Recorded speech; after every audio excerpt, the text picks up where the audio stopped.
Canada presents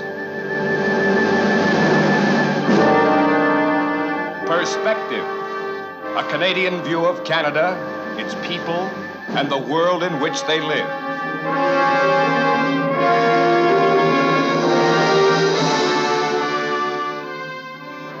This week, Perspective presents Back into the Sun by Ian McNeill.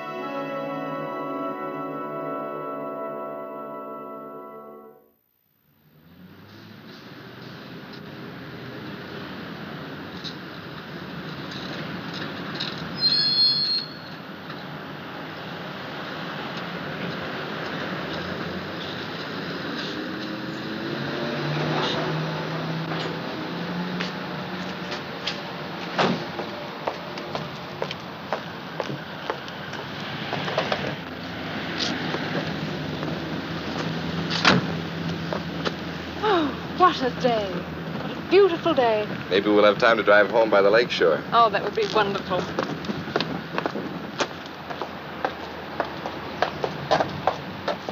Bye. Bye-bye, Jim. You have a good day, and I'll pick you up about 5. Fine.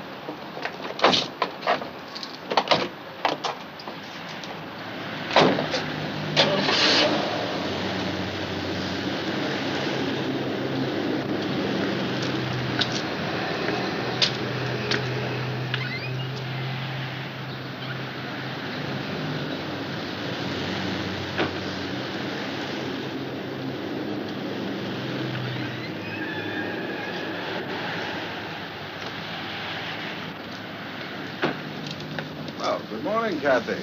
Out for a little walk? Yes, I'm just going out for a little walk. Good.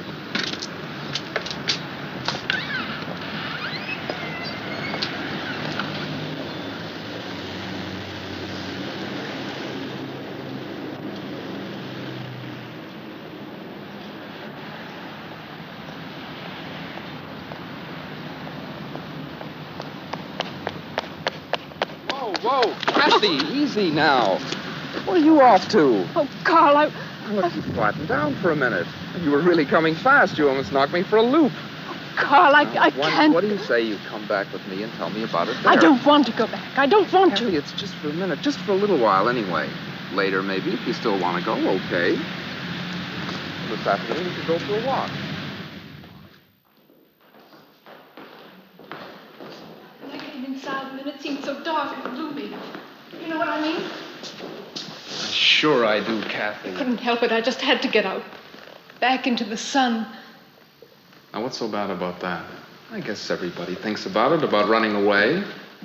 Aha. Kathy? And yours, Carl. Thank you.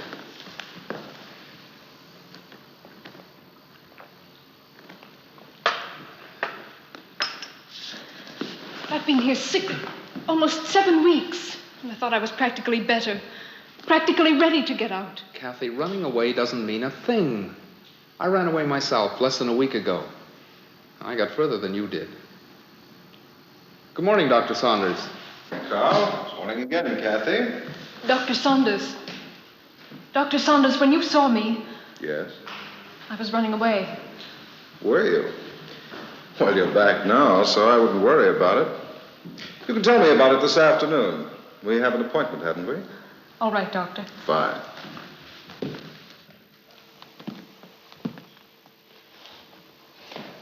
I'm Dr. Saunders, as you heard. Kathy Bowen is one of my patients. Oh, I'm not her regular doctor, you understand. This is the Allan Memorial Institute of Psychiatry. It's part of McGill University.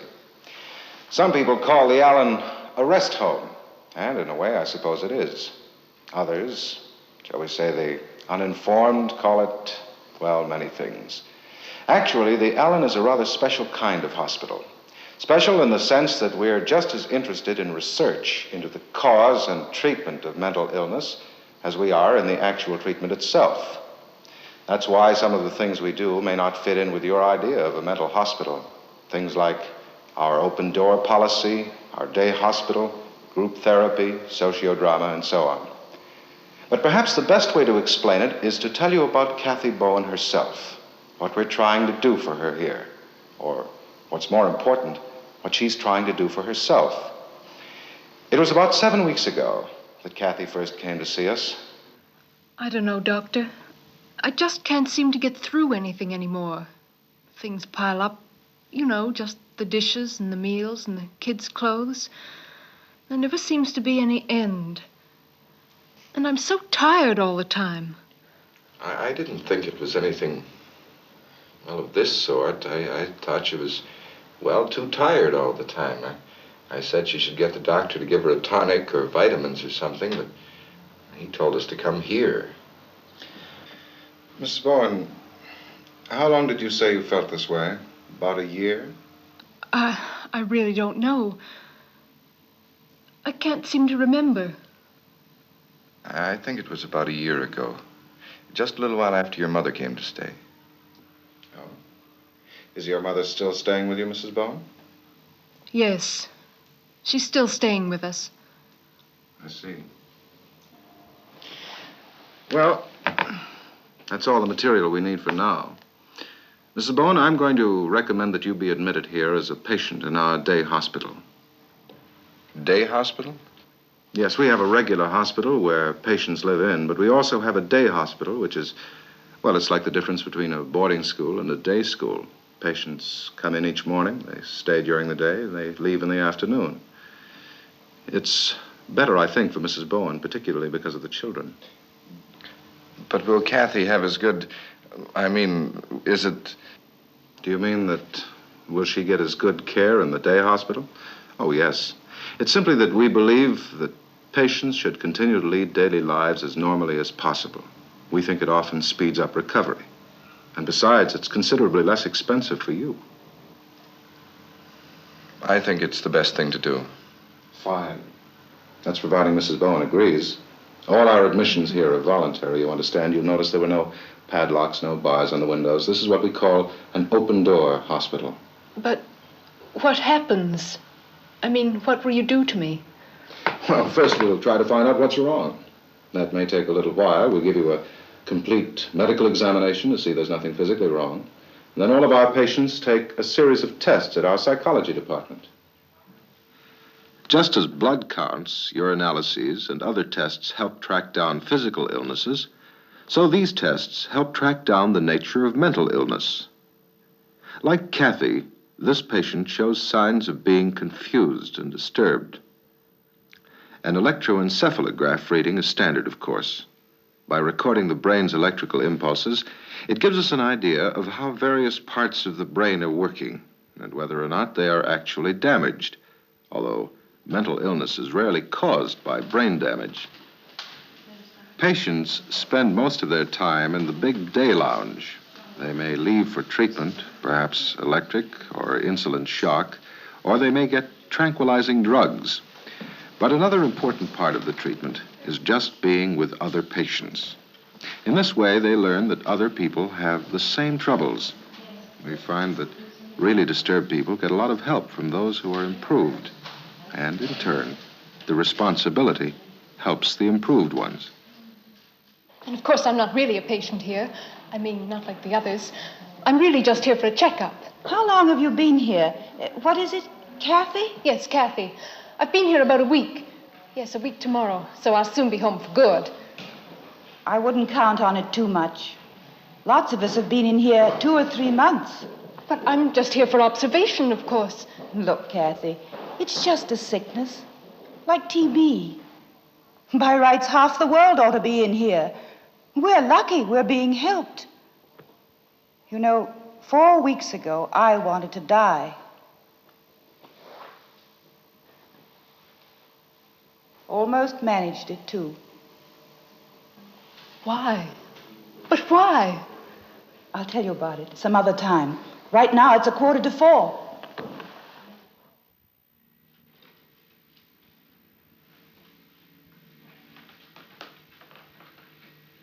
Isn't there something I can help with, Mother? No, dear, you know I said I would look after everything. There, now it's all ready. But And besides, you must rest your nerves. All this nonsense about keeping up with things.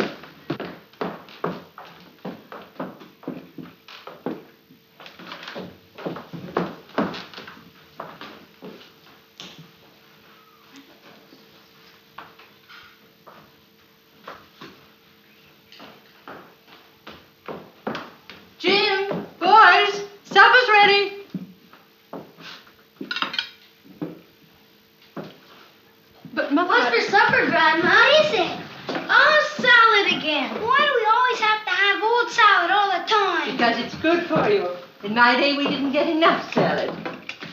Oh, perhaps I should take this place, Kathy, just for the time being, I mean. Ronnie, take your elbows off the table. Mom, where were you all day?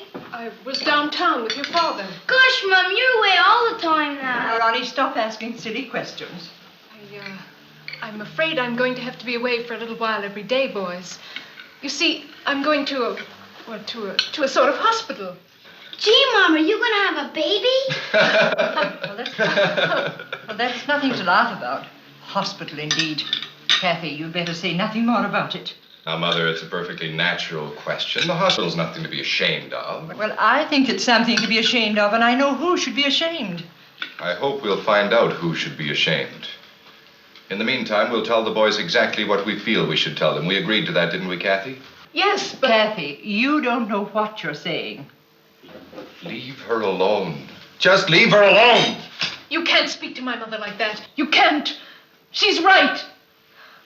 I hate you.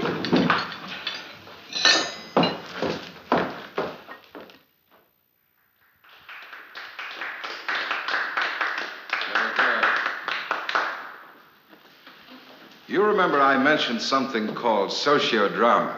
Well, this is it. Most of the people here have some trouble getting along with other people. Difficulty in socializing, we call it. Well, in sociodrama, a social worker helps patients act out some of these everyday situations. We think it often helps relieve some of their difficulties, and quite often, it gives a particular patient a rather startling insight into his own problem. Well, now I see they're starting again. All right, now, let's do something else, something new, something simple from everyday life where we have trouble, difficulty in talking to people. Anybody make a suggestion? Something new. Well, how about, like sometimes, you know, I'm downtown and I'm in a restaurant, sitting at a table by myself, and a guy comes in I've never seen before. And sits down opposite me. And you don't know whether you should talk to him or not. No, you don't know whether you should talk to him or you should hide behind the paper. Yeah. Yes, well, that's a very, very good idea, but we did that last week. And we want to try to do something that we haven't done before. Thank you very much. That's a very good suggestion. Now, let's try this week to do something completely different, something else, something we haven't done before. How about my mother-in-law and neighbors over for tea? Your mother-in-law and the neighbors over for afternoon tea. Yes, Do you like your mother-in-law? not very much. You don't. I think that's a wonderful idea. Let's try that. Well, that's a very good idea. All right, now, we're going to need a mother-in-law, somebody to play the mother-in-law's part. How's about you? Won't you do it for us? No? No? Are you sure? All right, we'll come back to you later then. Okay, now, who's going to play the mother-in-law? How's about you? Will you play it for us? All right. Oh, that's wonderful. You're helping us out. That's very good. Okay, you can go up to the table and play the mother-in-law for us, all right? Thank you very much. Now, we're going to need someone to play the daughter-in-law. Who will play the daughter-in-law for us? Will you? Because it was your suggestion. Will you play the daughter? No. No? No. Okay, well, you'll watch somebody else play it, okay? Yes. Okay, who will play the daughter-in-law? How's about you, dear? Will you play the daughter-in-law for us? No, I couldn't. Oh, come on. Now, you have a mother-in-law, don't you? Yes. Well, then you know what it's like to be a daughter-in-law. How's about helping us out? Oh, all right, I'll All right, try. well, help us. Thank you very much. You just go up to the front. Now, what we need is two neighbors. Will you play one of the neighbors for us? Simple. You'll enjoy it. You'll have lots of fun. Okay, good girl. Now, one more neighbor, because it's a small neighborhood, and all we need is two neighbors. How's about you? You'd like to play it, wouldn't you? Okay, fine. You play the other neighbor. Okay? Good. Now we have the whole cast. We're all here. Now, the scene that we're going to do is between a mother-in-law and two neighbors who have come for tea, right? And you're the mother-in-law, and you're the daughter-in-law, and you are one of the neighbors, and you're the other neighbor. Okay, good. Now, why don't you like your mother-in-law? She's not very nice to me. Does she criticize you? Yes. And she always says nasty things about you. Yes. And puts you on the spot. Yes. Well, good. I think that's a good reason to not like your mother-in-law. Don't you think so? Yes. Good. Good. Okay, now you all understand that? And you understand it? Yes. You do. You all understand that? Okay. Now, Mrs. Bailey, I want you to be a really miserable mother, okay? Now, let's try it.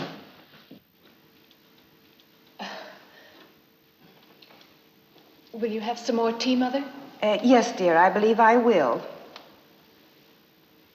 Now, what is it? 1 lump or 2? My dear, surely you should know by now. 2. I'm sorry, Mother. Mrs. Brown? Yes, I believe I will. It's such fine, strong tea. Don't you find it a trifle too strong? No. My dear, I do wish you'd buy that China tea I've been telling you about. Yes, Mother, I'll try it. Tea, Mrs. Gray? Please? I always made it for Bill. That's my son. I tell you what I'll do, dear. I'll bring a packet next time I come. That would be nice. But I'm not sure that Bill, is very fond of it. My dear, how can you say such a thing? I know he likes it. After all, he drank it long before he met you. Well, I happen to know that he doesn't really like it anymore. As if I didn't know what my son liked. Your son. Your baby, you mean? That's the way you treat him. And me, too. You've always treated me like a baby, like a little girl. You know best. You always know best. You try to run me and Jim and the boys, run everything, just like you used to run Dad. You've always run me just the same way, and I've let you. I've let you. I hate you, do you hear? I hate you!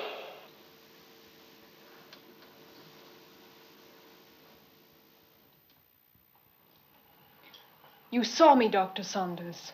You know who I was really screaming at. I hate her. I really hate. Seems that's all I can do. Say that over and over to myself all day long. It's a terrible thing, isn't it, to hate your own mother? Well, it's perhaps better to know it than to bottle it all up. Yes. I guess that's what I've been doing. All these years I've been hiding it and I didn't know. I really didn't know. Well, sometimes the things we hide can affect us much more than the things we know about. But will I go on hating her? It's all I can do to be civil. What do you think? Well, I guess I'll just have to wait and see. I can't change anything right now anyway. I think that would be the best thing. I'll see you again day after tomorrow. All right? All right.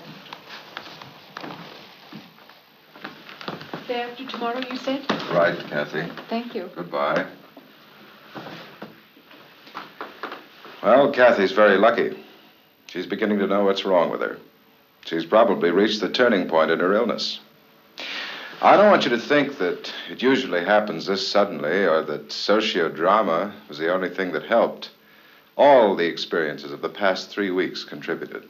The other patients, the drugs, group discussions, the occupational therapy, and her regular talks with me.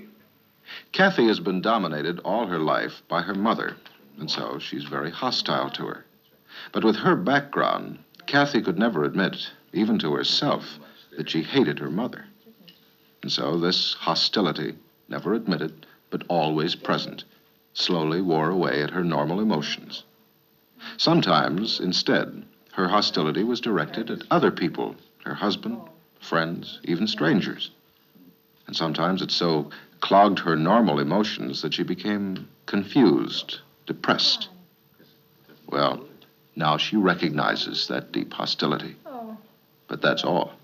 2 minutes, Mother. Oh, My now, turn. Just a second, Kathy. I think I can get rid of this pesky X. 2 minutes. You'll have to wait until next time. Now, let's see what we can do with this mess. I don't know what's got into you, Kathy. You know we're never that strict. Oh, Mother, do be quiet. I'm trying to think. I've been thinking, Kathy, and... Mother! I've been thinking, and I believe the boys should be sent away to Aunt Margaret's.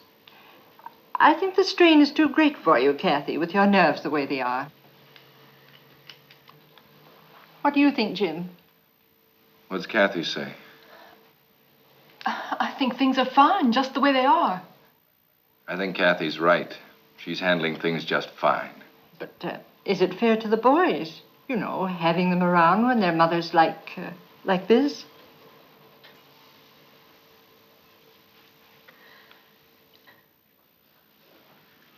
So can't you try and get me admitted full-time into the hospital? No, Kathy. I'm afraid I really can't recommend that. But I just can't stand it at home any longer. I was fine, and then she broke me down. Just like she always does. She broke me down. Kathy, do you really think it's that serious?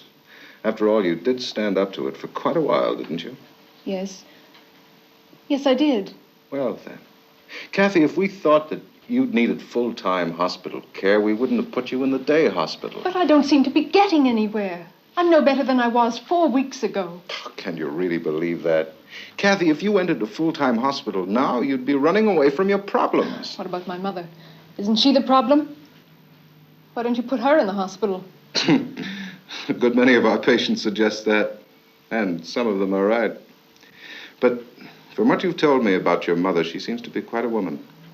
After all, she raised 3 of you on practically nothing after your father died. Yes, I know.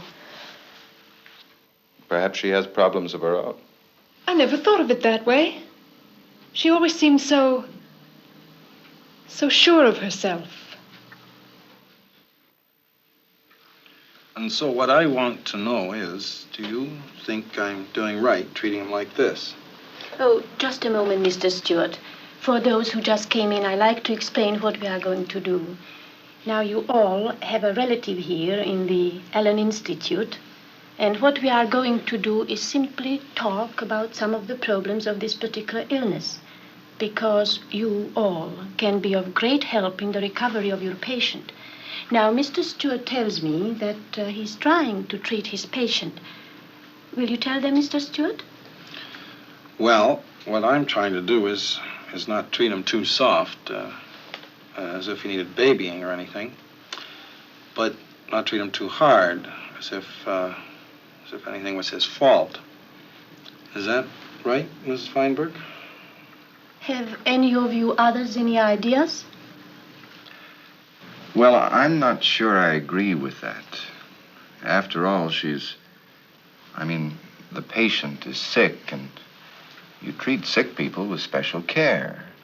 Oh, I don't go along with that at all. They're not sick like ordinary people. It's all in their minds. All most of them need is just to snap out of it. And my wife now, she never wanted for a thing. Everything she wanted, I gave her. I think she had it too soft. Perhaps that's the trouble. Yeah, you bet that's the trouble. I gave my boy everything, and that's why he's here. I've learned a lot in the last 3 months. I never used to let him do anything on his own, and not because I wanted to help him, really. I think I just wanted to keep him under my thumb. He's never had a chance to grow up. Nobody's told me how long my patient will be here. That's impossible to say, but it varies with the case.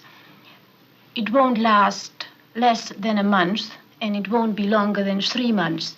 You see, we don't expect to cure the patient completely here, but we do hope to bring them to the point where they can carry on a normal, active life, though they may still need an occasional treatment after they leave.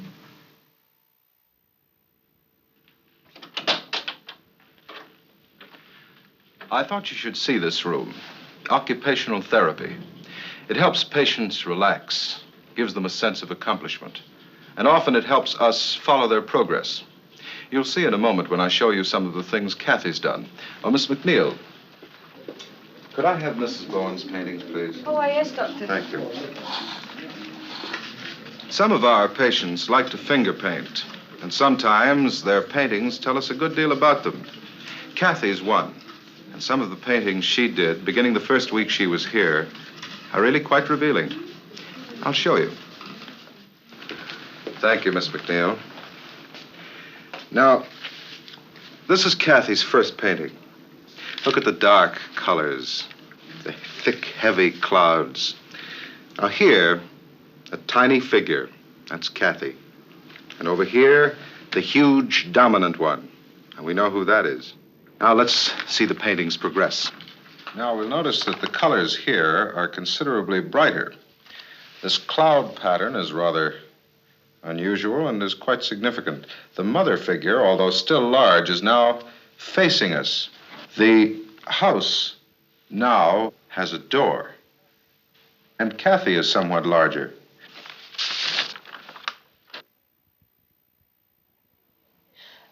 feel the same way about Mother. But I can't go on that way forever, can I?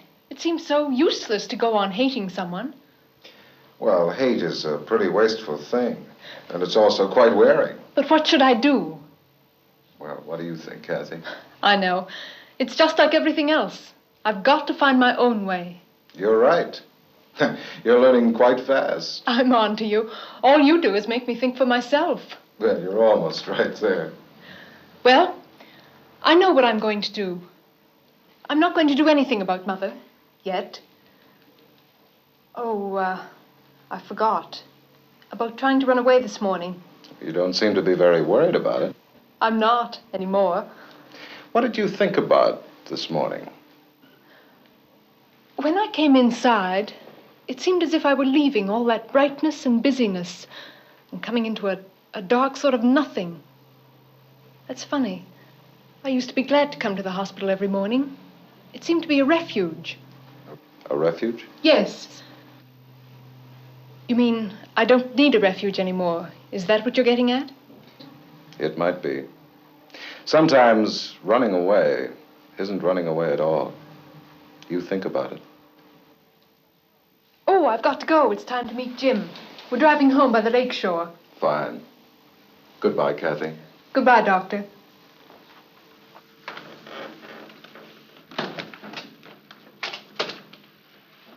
So that's Kathy's case, or a small part of it. It's not through yet. Oh, Kathy's doing fine, and she'll probably be out of here in a couple of weeks. But there are ups and downs in this type of sickness, so that we can't be completely sure just how Kathy's future will go. Even if it goes well, Kathy will have to work hard for the rest of her life at being mentally healthy. She'll have to avoid the things that are bad for mental health, do the things that are good, just as a diabetic or a person with tuberculosis would. We believe that Kathy improved more rapidly here than she would have at a full-time hospital. Of course, not all types of mental illness can be treated at day hospitals, but we believe that there are certain advantages for patients who can. Oh, by the way, I thought you might like to see Kathy's latest painting. She did it today. Jim. It's good to see you. Have we got time to drive home by the lake shore? You bet we have. Good.